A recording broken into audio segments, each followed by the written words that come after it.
कर्मों का फल कब मिलेगा? कर्म का फल कब मिलता है कोई नहीं जानता। एक बार की बात है, एक गांव में एक बालक रहता था। उस बालक का नाम उत्तम था। उत्तम के पिता अपाहिज थे। उसकी माता गांव के बच्चों की प्राथमिक शिक्षिका थी। वे अपना घर भी संभालती एवं गांव के बच्चों को भी पढ़ाती। उत्तम अब बड़ा हो रहा था। वह इतना समझने लगा था कि घर का सारा बोझ उसकी माता पर ही है। वह अपनी माता के बोझ को बांटना चाहता था। वह अपनी माता के गृह कार्य में उनकी मदद करता था। अब वह बड़ा हो चुका था, इसीलिए पास के गुरुकुल में पढ़ने जाया करता था। एक दिन उसकी कक्षा में उसके गुरुजी ने बच्चों को बताया कि अच्छे कर्मों का अच्छा फल मिलता है और बुरे कर्मों का बुरा फल मिलता है।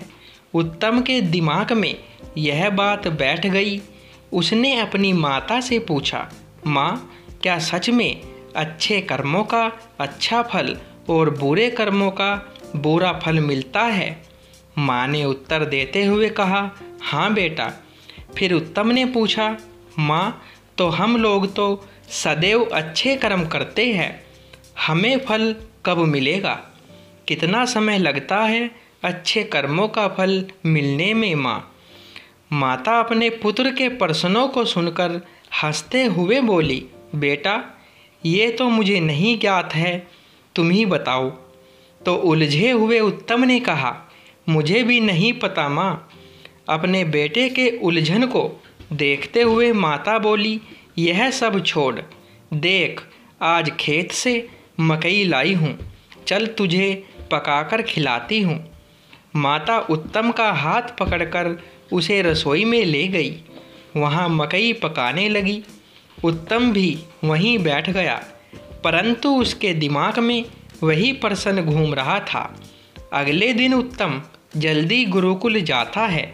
वहाँ जाकर वह गुरुजी के आश्रम के बाहर उनकी प्रतीक्षा करता है। गुरुजी बाहर उत्तम को देखकर अपनी कुटिया से बाहर आते हैं। फिर वे उत्तम से पूछते हैं, क्या बात है पुत्र, इतनी सवेरे तुम यहाँ क्या कर रहे हो? अभी तो तुम्हारी कक्षा का समय नहीं हुआ। इस पर उत्तम गुरुजी से कहता है, गुरुजी, मेरे प्रश्न मुझे विचलित कर रहे हैं। प्रश्नों के समाधान के लिए मैं आपके पास आया हूँ। गुरुजी ने उत्तम से कहा, पुत्र, अपने प्रश्न पूछो। उत्तम ने पूछा, गुरुजी, क्या यह बात सत्य है कि हमें अच्छे कर्मों का फल अच्छा मिलता है और बुरे कर्मों का फल बुरा मिलता है? गुरुजी ने सहमति जताते हुए हाँ कह दिया। हाँ सुनने के उपरांत उत्तम ने दूसरा प्रश्न पूछा, गुरुजी, अच्छे कर्मों का फल कितने दिन में मिलता है? गुरुजी ने उत्तर दिया, समय से पुत्र, जब उस कर्म के फल आने का समय होता है उस समय ही अच्छा या बुरा फल मिलता है। आतुर उत्तम ने पूछा, परंतु गुरुजी, यदि मैं दुगने उत्साह से अच्छे कर्म करूं तो? गुरुजी उत्तम की बात एवं मनोदशा को समझ चुके थे। उन्होंने उत्तर दिया, तब बेटा दुगना समय लगेगा। व्याकुल उत्तम ने फिर पूछा, गुरुजी, यदि मैं और मेहनत से और ध्यानपूर्वक अच्छे कर्म करूं तो? तब गुरुजी ने मुस्कुराते हुए कहा, तब 3 गुना समय लगेगा पुत्र। उत्तम परेशान हो उठा। उसने गुरुजी से कहा, गुरुजी, मैं जितनी अधिक मेहनत कर रहा हूँ अच्छे फल पाने की, यह अच्छा फल उतना दूर क्यों चला जाता है? गुरुजी ने मुस्कुराते हुए कहा, पुत्र, क्योंकि तुम्हारा ध्यान फल पर है, कर्म पर नहीं। उत्तम कहता है, मैं समझ नहीं पाया गुरुजी। गुरुजी ने कहा, मेरी बात ध्यान से सुनो पुत्र। तुमने कितने भी अच्छे बीज बोए हो और तुमने कितनी भी अच्छी खेती की हो, जब फसल आने का समय होगा तभी पता चलेगा कि फसल अच्छी आएगी या खराब।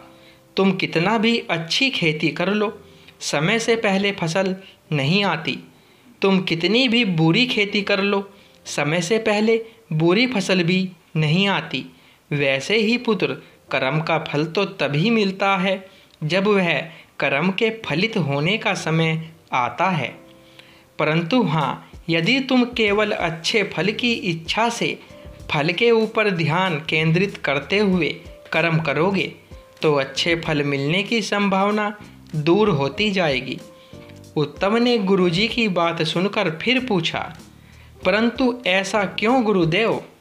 गुरुजी ने उत्तम को समझाते हुए कहा, पुत्र, क्योंकि तुम्हारा ध्यान अच्छे कर्म पर है ही नहीं। फिर तुम अच्छे कर्म अच्छे से कैसे करोगे? तुम्हारा ध्यान अच्छे फल पर है, इस कारण तुम अच्छे कर्म करने से चूक जाओगे। उदाहरण के लिए मैं तुम्हें बताता हूँ। यदि तुम यह सोचकर पढ़ाई करने बैठोगे कि मैं अपनी कक्षा में प्रथम स्थान पर आऊँगा और सदैव यही सोचते रहोगे, अपने फल के बारे में चिंतन करते रहोगे, तब कक्षा में प्रथम कैसे आना है?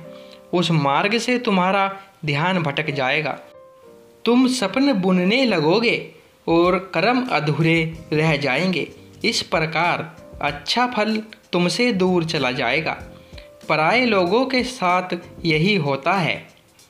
वे अच्छे फल के लिए अच्छा कर्म करना चाहते हैं, परंतु अच्छा कर्म अच्छे से नहीं करते। गुरुजी आगे कहते हैं, अच्छे फल के चिंतन से ज़्यादा आवश्यक अच्छे कर्म का ज्ञान है। यदि अच्छे कर्म का ज्ञान होगा और अच्छे कर्म के पथ पर निरंतर चलोगे तो अच्छे फल अवश्य मिलेंगे। इसमें कोई दो राय नहीं है। परंतु यदि अच्छे फल के बारे में सोचते रहोगे तो अच्छा कर्म नहीं हो पाएगा। अच्छे फल पर ध्यान रखना भी ध्यान को भटका देता है। तुम्हारे कर्मों में त्रुटि रह जाएगी और अच्छा फल दूर चला जाएगा। पुत्र, उत्तम समझ चुका था कि अब अपने अच्छे कर्मों के लिए अच्छे पथ का निर्धारण कर उस पर निरंतर चलना है। यही अच्छे फल का रास्ता है। अच्छे फल के बारे में सोचना मूर्खता है। वह हमें हमारे पथ से भटका देती है। दोस्तों, ये कहानी आपको पसंद आई हो तो वीडियो को लाइक, शेयर और ऐसी ही अच्छी अच्छी कहानियाँ सुनने के लिए चैनल को सब्सक्राइब करें। धन्यवाद दोस्तों।